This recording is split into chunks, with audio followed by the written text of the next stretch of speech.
Vedant's Wellness Center, where food become your medicine. Call 905-944-664. నమస్కారం, welcome to I dream. ధర్మ మార్గం with Vijitha కార్యక్రమానికి స్వాగతం.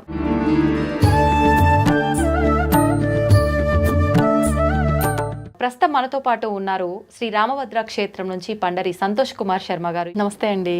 జై శ్రీరామమ్మ. శ్రీరామనవమి రాబోతుంది మనకు ఇంకొన్ని రోజుల్లో. అందరూ కూడా అంటే ధర్మానికి నిలువెత్తు నిదర్శనం ఎవరైనా ఉన్నారు అని అంటే రాముల వారు అని చెప్తారు. అంటే ప్రతి ఒక్కరికి చిన్న పెద్ద తేడా లేకుండా ధర్మం అనగానే రాముడు గుర్తొస్తాడు. అయితే మళ్ళీ సీతారాముల్ని కూడా ఆదర్శంగా తీసుకుంటూ ఉంటారు దంపతుల విషయంలో. ఎవరినైనా పోల్వాల్సి వచ్చినా కూడా ఇద్దరు దంపతుల్ని సీతారాములుగానే పోలుస్తూ ఉంటారు. అయితే శ్రీరాముడు గురించి మాట్లాడుకోవాలి అని అంటే మనం శ్రీరామనవమిని చాలా వేడుకగా జరుపుకుంటాం. ఏంటి అసలు శ్రీరామనవమి విశిష్టత గురించి తెలియజేయండి.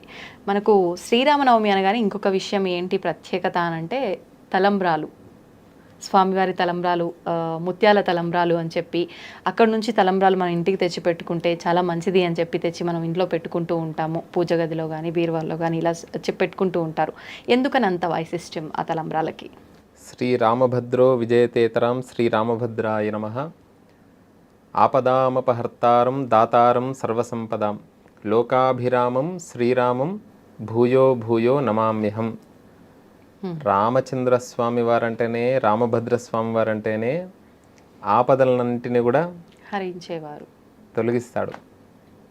మనకు త్యాగరాజస్వామి వారి ఒక కీర్తన ఉంది, కాలహరణమేలరా ఓ రామ దినదినమును తిరిగి తిరిగి దిక్కులేక శరణు జొచ్చి అని అంటారు అన్నట్టు. అన్నీ తిరిగి ఒకసారి రాముణ్ణి చూడగానే, రామాలయాన్ని చూడగానే, రామభద్ర క్షేత్రాన్ని చూడగానే ఒక ఆనందం అవుతుంది మనకు. అలా కాలము భగవత్ స్వరూపం కాబట్టి రామచంద్రస్వామి వారిని ఆరాధిస్తే సర్వసంపదాం. అందరూ అంటారు అందరు దేవతలు ఇస్తారు అని, కానీ రాముడు ఇచ్చేటువంటి ఐశ్వర్యం ఎవరు ఇవ్వరండి. ఓకే, ఎందుకని? రాముడు ఎవరమ్మా? రాముడు అంటే రాజు. రాజుకు ఏముందమ్మా? సంపద. ఈ రాజులు రాష్ట్ర కేంద్ర సంబంధమైనటువంటి రాజులనే శరణు జొచ్చుతూ ఉన్నారు. వీళ్ళను కాకుండా అసలైన రాజును పట్టుకుంటే రామో రాజ్యముపాసిత్వా, రాముడు రాజ్యాన్ని పరిపాలించాడని చెప్పలేదండి, ఉపాసించాడు అని చెప్పారు. ఏ రూపకంగా రాముణ్ణి దర్శిస్తే, రాముణ్ణి ఆరాధిస్తే అలాంటి అనుగ్రహం కలుగుతుంది. ప్రధానంగా శ్రీరామ నవమి అందరికీ రాముడు అనగానే సంవత్సరానికి ఒక్కసారి మాత్రము, రోజు అర్చిస్తారో ఆరాధిస్తారో తెలియదు కానీ శ్రీరామనవమి రోజు మాత్రము చిన్న పిల్లల దగ్గర నుండి పెద్దల వరకు కూడా అందరూ కూడా రాముడిని ఆరాధిస్తారు. రామ కళ్యాణం, వాళ్ళ ఇంట్లో కళ్యాణం అవుతున్నటువంటి ఆనందంగా ఉంటారండి శ్రీరామనవమి రోజు. అంటే అంత ఆనందం ప్రతి ఒక్క భారతీయ జీవన విధానంలో, భారతదేశంలోనే కాదు ప్రపంచవ్యాప్తంగా అన్ని దేశాల వారు కూడా అలా రాముణ్ణి ఆరాధిస్తారు శ్రీరామనవమి రోజు. అసలుకు రామ కళ్యాణం జరిగింది శ్రీరామనవమి రోజు కాదండి. శ్రీరామనవమి రోజు ఏంటిది? స్వామివారు అవతరించాడు. సరిగ్గా మధ్యాహ్న సమయంలో కొన్ని గ్రహాలు ఉచ్చలో ఉండగా లోక కళ్యాణార్థం భూమిని సంరక్షించడం గురించి అనేక అవతారాలు ఎత్తాడు మహావిష్ణువు.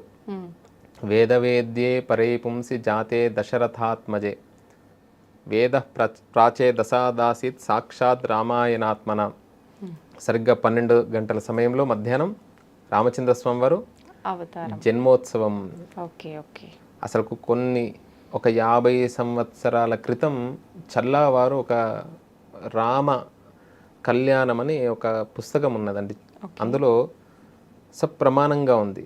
మధ్యాహ్నం రామ జన్మోత్సవాన్ని నిర్వహించి సాయంకాలము కానీ నవమి రోజు సాయంకాలం కానీ దశమి రోజు ఉదయం కానీ కళ్యాణం చెయ్యాలని ఉన్నదండి.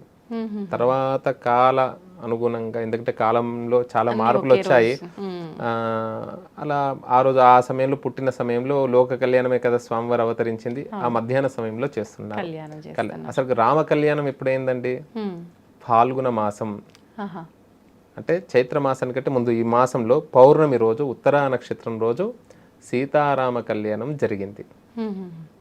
రామో విగ్రహవాన్ ధర్మ, రామ అంటే ఏంటిదండి?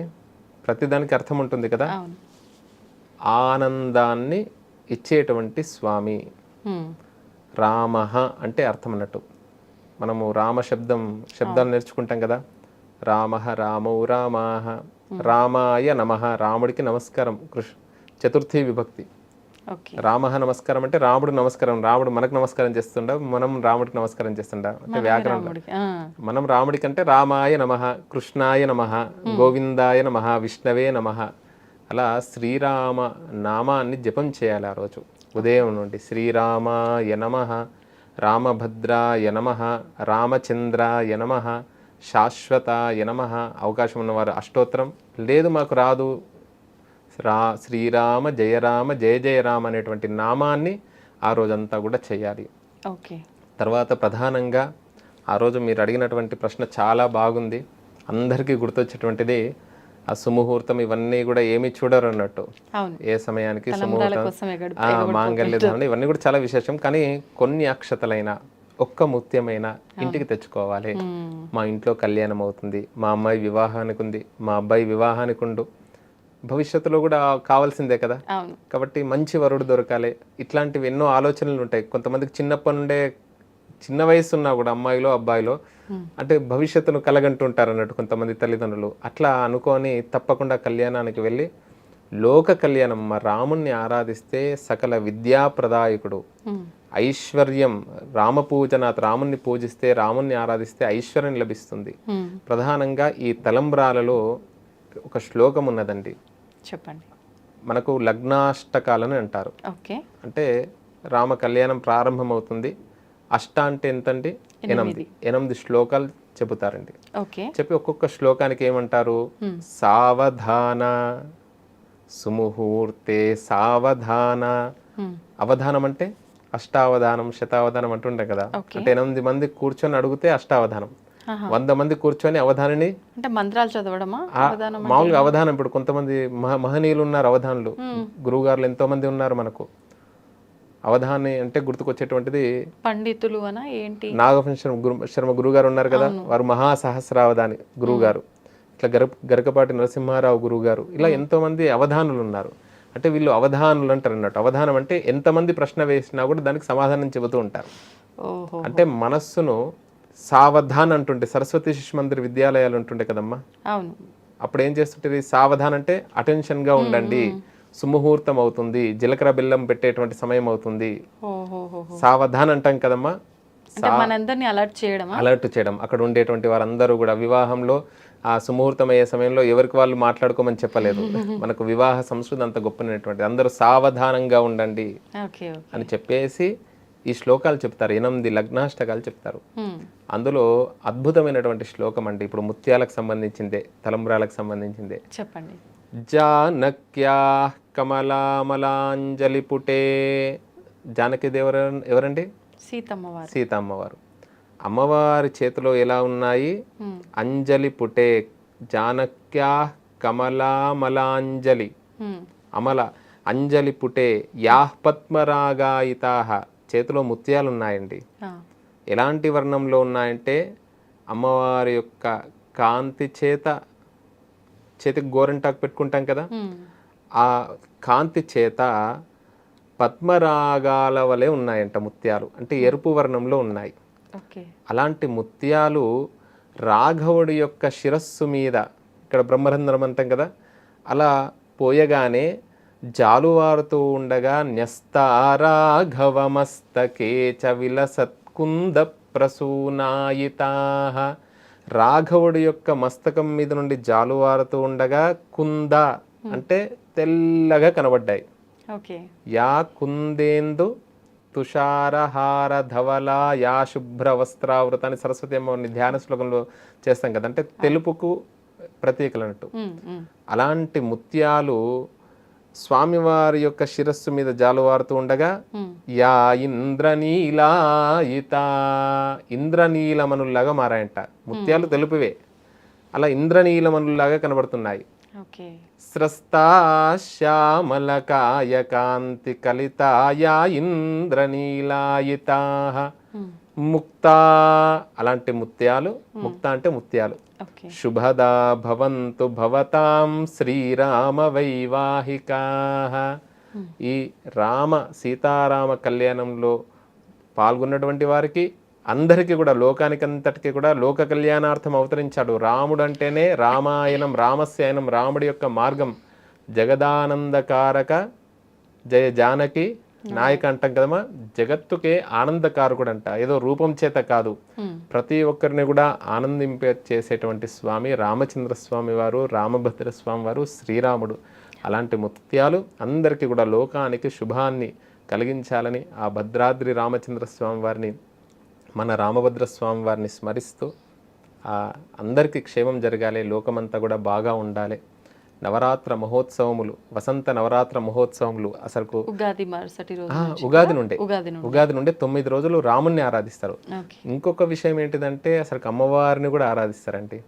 సంవత్సరంలో 4 నవరాత్రులు వస్తాయి కదా, అందులో వసంత నవరాత్రులు.